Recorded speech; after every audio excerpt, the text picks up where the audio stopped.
Heying, A Hunter-Gatherer's Guide to the 21st Century, Evolution and the Challenges of Modern Life.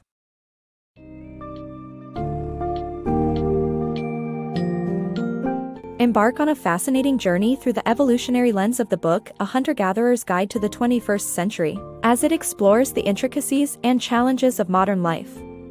Gain insights into how the modern world is affecting our minds, bodies, and perception through the experiences of the San Bushmen and WEIRD, Western, educated, industrialized, rich, and democratic societies. Unravel the mysteries behind the ideal human diet, the purpose of sleep in evolutionary terms, and the importance of exploration and discovery during childhood. This summary delves deep into the consequences of reductionism in science and how we can navigate today's complex world, with the wisdom our ancestors used to survive and thrive.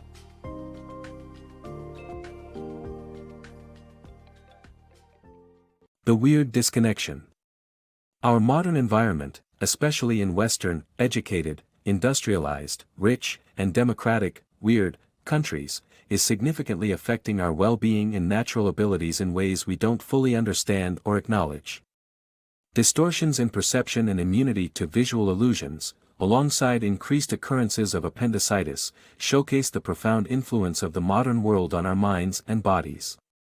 It may come as a surprise, but factors as simple as the geometry of our surroundings play a role in how accurately we understand the world. A perfect example of this is the optical illusion where two lines of identical length appear different due to opposite-facing arrowheads at their ends. Impressively, those raised in hunter-gatherer societies, like the San Bushmen of southern Africa, can easily discern the line's identical nature. However, individuals from WEIRD countries struggle to do so, as their environments are dominated by unnatural geometry, such as straight edges and precise corners produced by technologies like sawmills. This theory suggests that the absence of organic forms in our daily lives might erode certain visual abilities. Our environment's impact extends beyond perception and reaches our health too. Appendicitis, a dangerous inflammation of the appendix, is far more common in WEIRD countries than in developing ones. Recent studies indicate that the appendix serves as a haven for beneficial gut bacteria and microorganisms that aid digestion. In the event of stomach upsets and diarrhea, bacteria are flushed from the digestive tract, but the appendix remains a reservoir for repopulation. People in developing countries inherently experience more bacterial exposure, thus aligning with our body's natural cycle of intestinal upset and bacterial recovery. However, the excessively sterile and hygienic environments in WEIRD countries disrupt this cycle, causing imbalances in our immune systems and gut bacteria leading to appendicitis. The consequences of our modern lifestyles go beyond simple discomforts like allergies and extend to the very fabric of our thought processes and perception. As the world evolves, it is essential to recognize and examine the connections between our surroundings and well-being. By elevating our awareness and addressing these disconnects, we can better adapt to the changing world and ensure a healthier future for ourselves and generations to come. Debunking universal diets. The concept of a universal diet catering to every individual's needs is implausible, as diets have historically varied across different populations. Evaluating the Inuit and Northern Mediterranean diets demonstrates the vast differences in ancestral eating habits. Furthermore, the raw food diet's claim to superiority disregards the significant advantages gained through cooking food, which has played a crucial role in human evolution and prosperity. Diet fads and trends often claim to reveal the ultimate eating plan for human beings, frequently suggesting we eat as our ancestors did. Whether it's raw food diets or paleo lifestyles, there's an underlying assumption that there's one superior way to nourish ourselves. But does our evolutionary history support this notion? The truth is, there is no ideal diet that suits all humans. Throughout history, diets have been dictated by geographical locations and the resources available to each population. Various diets have evolved to suit the specific needs of those who consume them. Take the Inuit people of Northern Europe as an example. Their traditional diet heavily consists of meat and fat with minimal carbohydrates. Their bodies have adapted to thrive on this high-fat, low-carb regimen. Contrast this with the Northern Mediterranean diet, rich in carbohydrates such as cereals. People with northern Mediterranean ancestry may perform optimally on a diet entirely different from those with Inuit heritage. These differences emphasize the fallacy of proposing a one-size-fits-all diet based on ancestral eating habits across populations. Critics of cooked food, particularly raw food enthusiasts, assert that uncooked foods are more natural and beneficial for human consumption. However, this perspective overlooks the remarkable advantages we've gained by cooking our food. For instance, it takes significantly less time to chew and derive energy and nutrients from cooked food compared to raw food. A person would need to spend 5 hours daily chewing raw foods to get the same nutritional value, time that could be far better utilized. Moreover, cooking has enabled humans to detoxify certain plants by eliminating their poisonous qualities, neutralize harmful bacteria and parasites, and preserve food by smoking it for extended periods.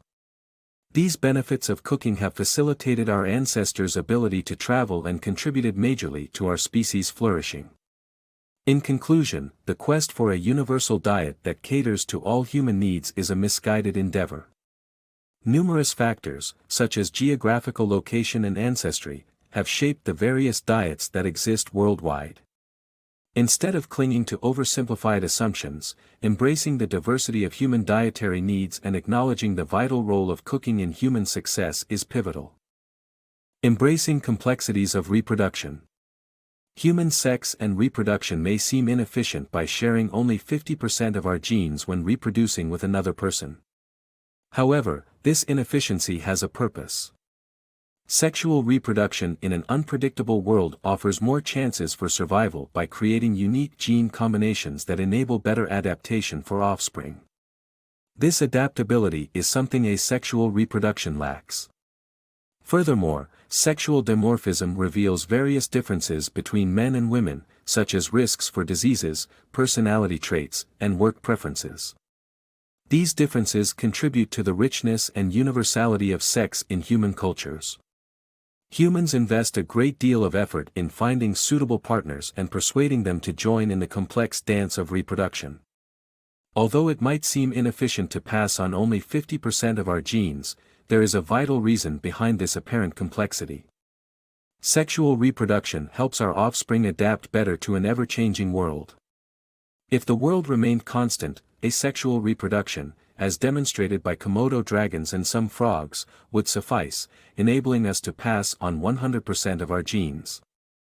However, the world is never static, it is full of unforeseen challenges, such as floods, famines, and diseases. Mixing genes with another person creates novel combinations that promote adaptation and improve our offspring's chances of survival amidst uncertain circumstances. Apart from the evolutionary benefits, sexual reproduction also accounts for the observed differences between men and women. Defined as sexual dimorphism, these distinctions arise from millions of years of evolution. They influence disease risk factors, predisposing men and women to different susceptibilities to illnesses like Alzheimer's, Parkinson's, drug addiction, and even migraines. Sexual dimorphism also extends to personality traits and work preferences. Although it's essential not to overgeneralize, comparison between male and female populations indicates that women are more altruistic, trusting, and compliant on average. Furthermore, evidence suggests that men tend to prefer working with objects, while women lean towards working with people. These inherent differences underscore that sex is not only universal but also deeply ingrained in every human culture. Every known language contains terms distinguishing between male and female, reinforcing the significance of sex in humanity's diverse tapestry. Embracing the complexities of human sex and reproduction is essential for our understanding of our place in an unpredictable world. Sexual reproduction's seemingly weak efficiency is masked by its ultimate goal, ensuring survival and adaptability of our offspring. Furthermore, sexual dimorphism celebrates the rich differences and uniqueness between men and women, contributing to the human species' perseverance and cultural richness. Embracing exploration in childhood. In the natural world, childhood is a crucial developmental period, allowing species to explore and learn valuable skills. For humans, our incredibly adaptable and malleable brains are shaped by experience during this period. Nevertheless, modern parenting practices often stifle children's exploration, ultimately impacting their development into fully capable adults. Childhood serves as a unique window of opportunity across many species, from orangutans learning to swing between trees to young ravens learning to socialize with their peers. This is also true for humans, who possess the most adaptable brains among all species. Throughout childhood, our brains take in copious amounts of information, shaping who we become as adults. Imagine our brains as moldable clay, with unmatched malleability that allows us to adapt to a wide variety of circumstances. This flexibility presents itself in various ways, such as the ability of infants to hear the tones and sounds of any language. However, as we age, our brain's plasticity declines, and we lose certain abilities that are not nurtured or practiced. One might wonder, isn't it a loss to give up some of our brain's potential? The reality is that maintaining such vast capabilities would consume enormous amounts of energy. Consequently, as we grow and experience the world, our brains adapt to our specific circumstances, discarding abilities deemed unessential for survival. This ongoing process highlights the importance of exploration during childhood. Unfortunately, modern parenting practices often impede this natural exploration process. Parents today tend to micromanage their children's time, dictating how they should play and engage with the world. Activities are scheduled, playtimes are structured, and the abundance of screens and devices further detract from organic exploration. Even though parents generally have good intentions, such over-involvement in a child's life ultimately hampers their development into capable adults. This interference prevents the brain from adapting and refining its capabilities as intended by evolution, limiting its full potential. Our brains are designed to exploit the vast learning opportunities available during childhood. By stiff-testing exploration, we risk depriving children of the chance to reach their full potential. To harness the unparalleled adaptability of human brains, it's crucial to embrace and encourage exploration throughout childhood. By allowing children the freedom to discover and experiment, parents can foster healthy development and promote the blossoming of well-rounded individuals, equipped to thrive in the ever-changing world. Evolution's nighttime solution. Sleep initially evolved as a solution to the fundamental problem of animals having eyes adapted for either daytime or nighttime vision. All animals, including humans, evolved to capitalize on either light or darkness for survival, leaving the alternate part of the day for rest. Sleep kept us safe from predators and conserved energy. If intelligent alien life exists, they may also have a sleep-like state due to their planet's day-night transition.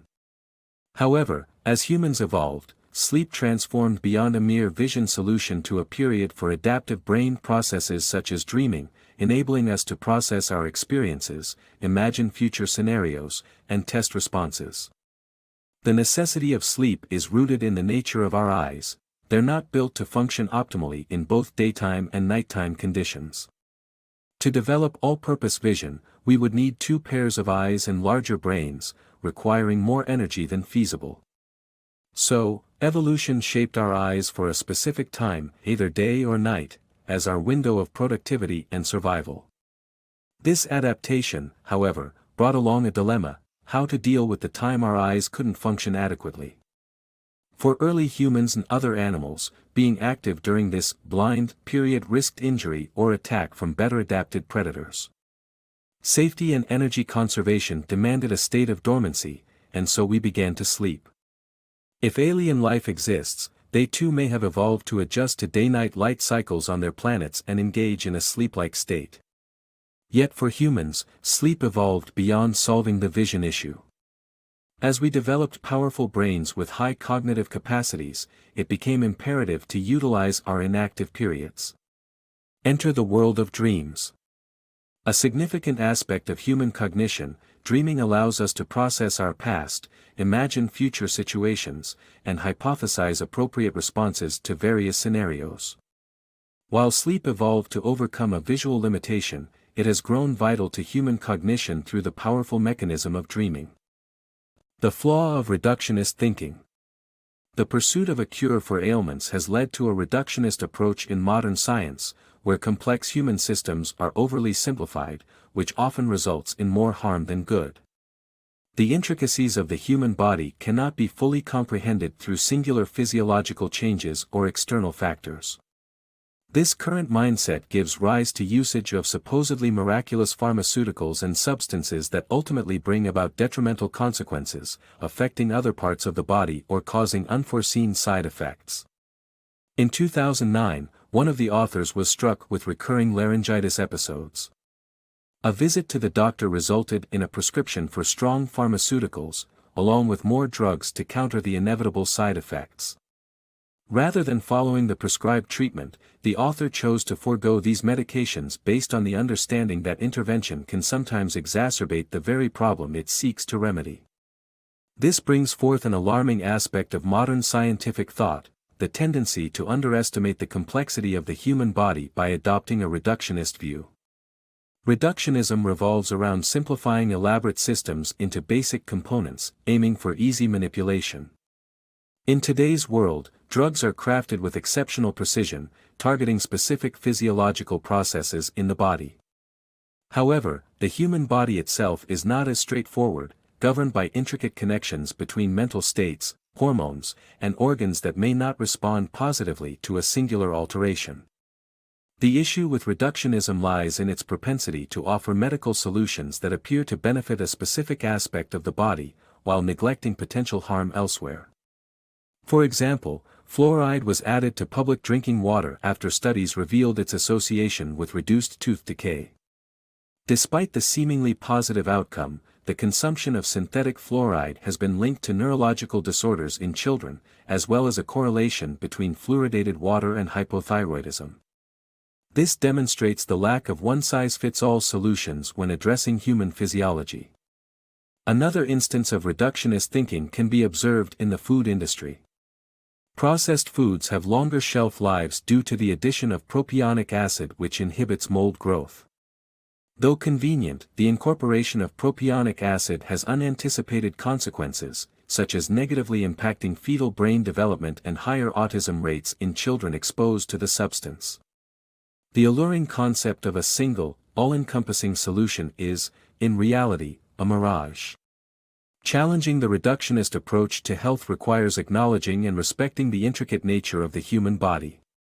Swift fixes and miraculous solutions might prove ultimately harmful, necessitating a more comprehensive and holistic perspective when addressing health and wellness needs.